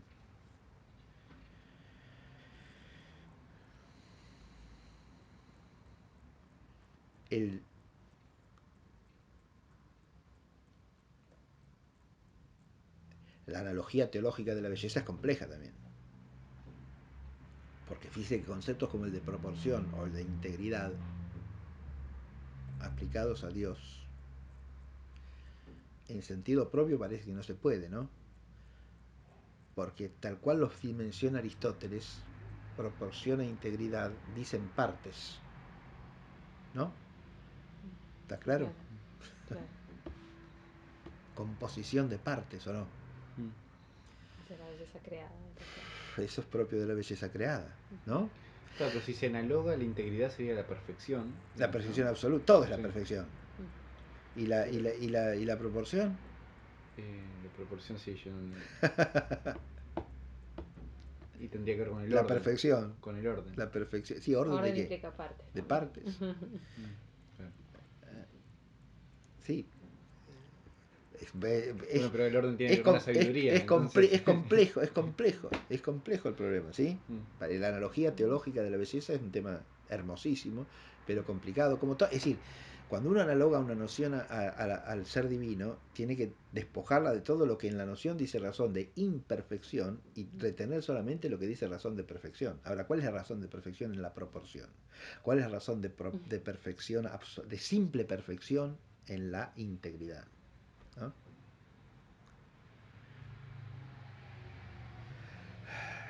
Bien.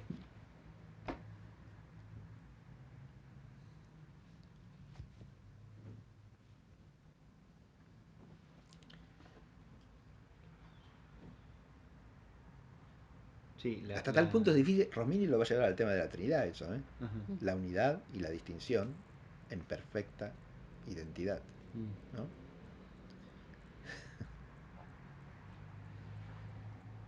O sea, la belleza de Dios hay que pensarla trinitariamente, según Rosmini.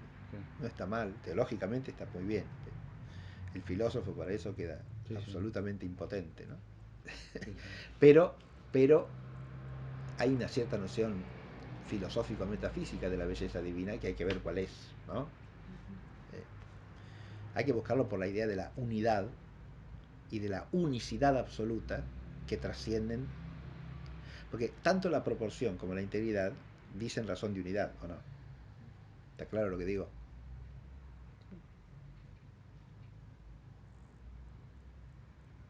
Después de que queda el tema de la claridad. Que parece que tiene que ver con la distinción.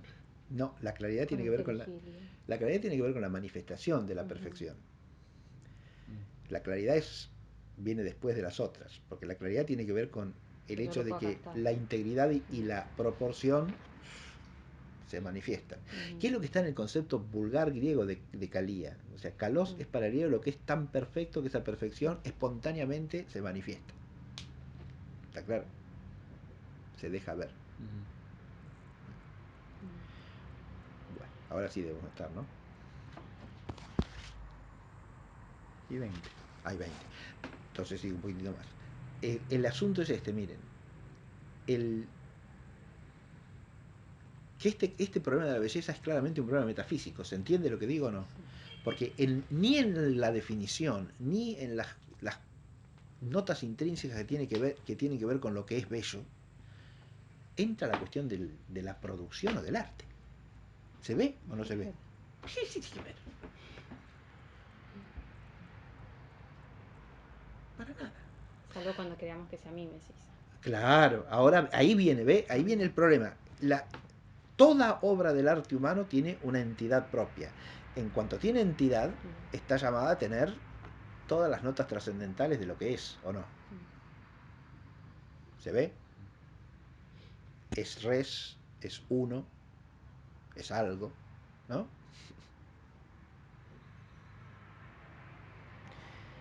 Dice cierta razón de verdad a la inteligencia, cierta razón de bondad a la voluntad y cierta razón de belleza.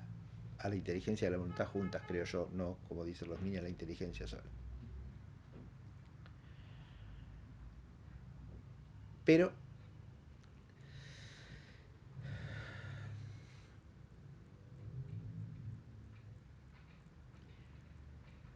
eso de que la belleza tiene con la voluntad lo enfatiza el Corpus Dionisiano, por ejemplo.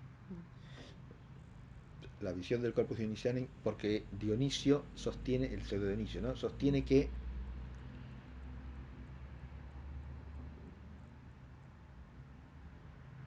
lo bello es lo que es amable, ¿sí? Entonces lo vincula directamente a la voluntad. Por supuesto que la captación de la belleza quizá esté más bien en la inteligencia que en la voluntad, ¿no? Pero hay que ver hasta qué punto una inteligencia que no va unida a la voluntad, porque si la captación implica la afectividad, entonces ya no es la inteligencia sola la que lo capta. ¿Se ve? Es la unidad del espíritu, que es a lo que parece más bien decir relación a la belleza, a la sinergia de la inteligencia y la voluntad. Y eso la distingue esencialmente tanto de la verdad como de la bondad. Integra las dos en unidad. ¿Se ve? Pero eso está más bien en la ontología de la obra de arte que en otra cosa. ¿Se entiende? No en la obra de arte como obra de arte. sino la obra de arte en cuanto ente. Ahí es donde entra el problema de la belleza. Si no lo ubicamos desde ahí, lo desordenamos por completo. O también pensar en una subclasificación, las bellas artes. Bueno, hay quien sostiene eso, hay artes que son de lo bello y hay artes, pero que son de lo práctico puramente. esa distinción la vamos a considerar en una clase eso solo, y a ver si se sostiene o no se sostiene, ¿está claro? Pero yo le hago ver que el que hizo esto, ¿qué arte practica? ¿De lo bello o no? No, ¿No? no necesariamente. ¿No? Ah, no tiene que ser bello esto. Tal vez secundariamente, no. Y yo lo elegí porque era lindo, ¿ves? No porque era útil. Me pareció, no pensé en la utilidad primariamente, me gustó. Y me gustó porque me parece bello. Tiene armonía de forma, tiene integridad, tiene buena proporción, ¿sí? Imagínese si esto fuese el doble de alto, ya sería un cachivache, ¿no? Sí, es cierto, ¿o no? Claro. O más bien para poner flores, un florero sería. Pero no sé, ¿se da cuenta? O sea, le faltaría proporción, ¿sí? Después el esmalte tiene resplandor o no, brilla, sí, claro, tiene carácter. Y además el que lo hizo pensó solamente en que fuese útil. No, claro que no. Ahora, pero usted puede decir, bueno, pero el que hace tornillos, ahí no me va a decir que es una bella arte hacer tornillos. No, no en sí mismo no, porque obviamente el tornillo es una cosa básicamente reducible a la utilidad, ¿no? Pero como decía hace un rato, hay una belleza ontológica en el buen tornillo. Tornillo bien hecho, con un material noble que corresponda a la utilidad del tornillo, con la forma adecuada. Y entonces uno dice, qué lindo tornillo, ¿no? También. O sea que no es que... Es muy difícil distinguir artes de lo bello de artes que no tengan nada que ver con lo bello. ¿Está claro lo que digo? Porque si uno lo bello lo entiende ontológicamente, prácticamente todas las artes tienen que ver con alguna belleza. ¿Está claro? Por ahí se puede ver el fin del artista. También, bueno, pero la intención del artista tampoco es constitutiva sin más de la obra. La obra de arte tiene esa característica de que tiene cierta trascendencia objetiva respecto de la intención del que la produce, ¿no?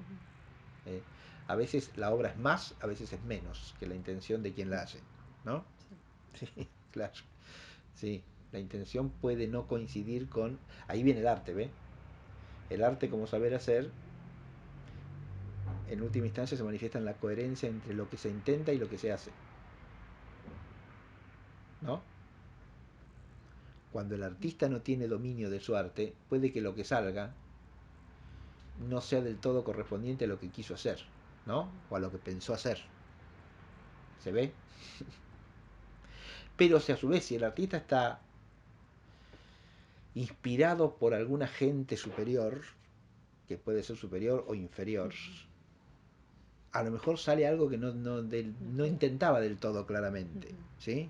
Que lo trasciende de alguna manera, para bien o para mal, ¿no? Ahí viene otro problema del arte, ¿ven?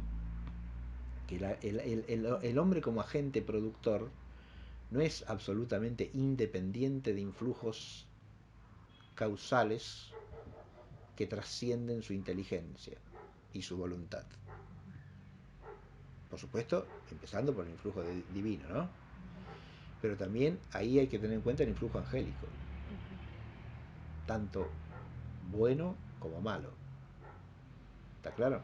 Y directo o indirecto también. También, directo o indirecto, exactamente. Porque sí. la cultura, supongo. Por ejemplo, sí, el artista puede estar inserto en una tradición benigna o maligna, bendita o maldita. Sí, exacto, sí, sin duda, claro que sí, sí. Ahora, estudiar el influjo directo a ella es complicadísimo. El No sé influjo directo a cómo veces se manifiesta claramente, sí. Pero cómo... Claro, la música. No sé. El influjo directo a veces se manifiesta, es decir, hay obras de arte que uno dice, acá hay algo más que el arte humano. Pasa con algunas producciones incluso de la literatura clásica, griega o latina, ¿no? Hay casos en los que tenemos certeza de fe, que es así como las escrituras divinamente inspiradas, ¿no? Ahí sí. ¿Está claro? No, me refiero Ahí tenemos una certeza de fe de que la obra es teámbrica, digamos, ¿no? O ciertos himnos litúrgicos por ahí. También, sí, donde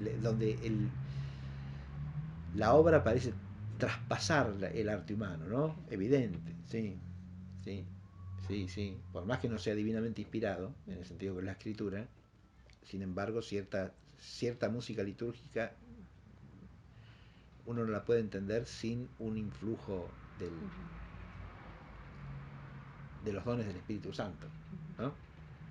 Es decir, ahí hay teandrismo cristiano, no se puede negar eso, creo yo, ¿no? Y ciertas obras de arte cristianas también, literarias o ciertas poesías, cierta poética, ciertas obras arquitectónicas, como son las catedrales del siglo XII, XIII, es decir, que reflejan un espíritu que no es meramente humano, sino que es cristiano, ¿no? Y después que haya influjos preternaturales negativos, a veces es fácil de ver, Manuel, ¿no? Esto, hay cosas que son tan radicalmente opuestas hasta a la naturaleza humana, como obras de arte, que uno dice que esto del hombre solo no salió esto, ¿no? Tiene un grado de malignidad y de oscuridad y de privación de belleza, ¿no? Como una que habían hecho con hostias consagradas, profanadas, hace un par de años, no tantos, en el ayuntamiento de Pamplona. Ah, mire usted. Escrito, Sí, ¿se acuerda de sí, eso? supe, sí, cómo no. Sí, una cosa. Claro, eso hay una intencionalidad satánica, sin duda, sí, sí. Sí, pero a veces en la obra misma uno percibe influjos que son. En los sonidos, por ejemplo. En los sonidos eso se produce hasta. Hay ciertas composiciones sonoras que parecen estar hechas para mandar al hombre al infierno. Entonces, ¿qué arte humano es ese? ¿Dónde está el arte humano ahí? Porque además lo que hay de arte es mínimo, ¿no? Sí, sí. Son dos, tres notas que se repiten machaconamente, con insistencia, hasta volver loco al tipo, y con un volumen espantoso. ¿Y qué es eso? ¿Dónde está el arte ahí? ¿Qué arte de composición de sonidos hubo ahí? Y muy poca, ¿no? Como arte, poca cosa. Pero a veces puede haber mucho de arte y es una cosa también espeluznante, ¿no?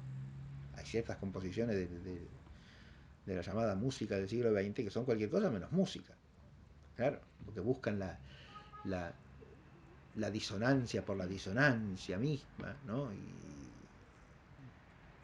Y a veces con ritmos también que alteran el ánimo de manera oscurecedora, ¿no? ¿Para qué es? Bueno, es la expresión del malestar del hombre. Sí, bueno, sí, pero ese malestar del hombre, ¿de dónde viene? Del malestar del hombre del siglo XX que ha perdido el rumbo. Sí, bueno, está bien, justamente de eso se trata. ¿Se da cuenta? Sí.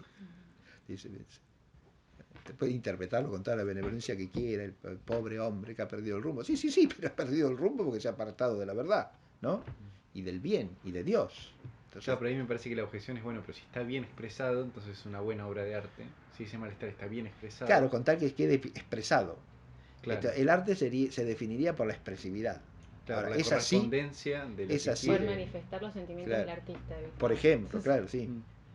Manifiesta Porque lo eso que. también es cierto que puede estar bien o mal expresados. Por supuesto, eso también, sí. Pero sí, Es hay decir, un... a ver, está bien, ese es un tema fundamental también de la filosofía del arte, y es lo que podríamos llamar la pericia artística y el significado que se contiene en la obra, ¿no? Las dos cosas, como yo dije, una cosa es una musiquita que no tiene nada de pericia artística, ¿no? Esas cumbias que se oyen, por ejemplo, ¿no? O la música esa techno, ¿cuál es la pericia artística? Y escasísima, poquitísima, muy poca cosa. Sí, pero hay que manejar los aparatos, sí, pero bien, el aparato lo maneja un chico de 10 años, mejor puede ser, tranquilamente, bien. No requiere mucho arte en el sentido propio de la palabra. Ahora, usted puede decir que una cosa muy malévola está bien realizada técnicamente. Ahí viene la técnica por... La técnica es el sinónimo del arte. Pero en el arte en las artes, ahí sí hay una distinción importantísima para mí, mucho más que la de los bellos o no bellos, porque la belleza yo creo que es trascendental a todo arte. Aunque la relación es analógica. Hay artes que tienen una relación con la belleza mucho más profunda y amplia y de un cierto tipo que no se da en otros, ¿no? Pero hay una distinción fundamental y es que hay artes que son significativas, son semióticas, y otras que no. ¿Está claro?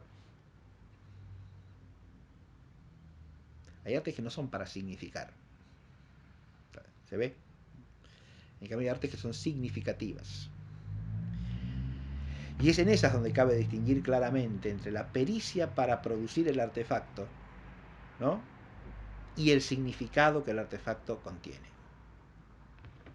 ¿Se ve eso, Emanuel, o no? En las artes semióticas las dos cosas pueden ir unidas o pueden ir separadas contradictoriamente. Puede ser muy grande la pericia y en ese sentido ser una obra de arte bien realizada, entre comillas, ¿no? Bien, porque hay pericia del dominio de los medios para producir el efecto, ¿no? Pero que por su contenido significativo la obra, en lugar de ser buena, sea mala.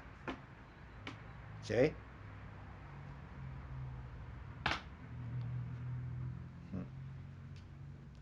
Eso puede darse tranquilamente. E incluso, quizá la obra más perniciosa es la que tiene un significado malo y está bien hecha, ¿no? ¿Se entiende? Porque esa puede resultar admirable, qué bien, y el contenido significativo es perversísimo, ¿no? ¿Se entiende? Sí. Pero está muy bien realizada. Entonces el que tiene la capacidad de apreciación de los medios del arte dice, qué artista es este, ¿no? No va a decir qué canalla que es este, ¿no? Que las dos cosas pueden ir juntas tranquilamente.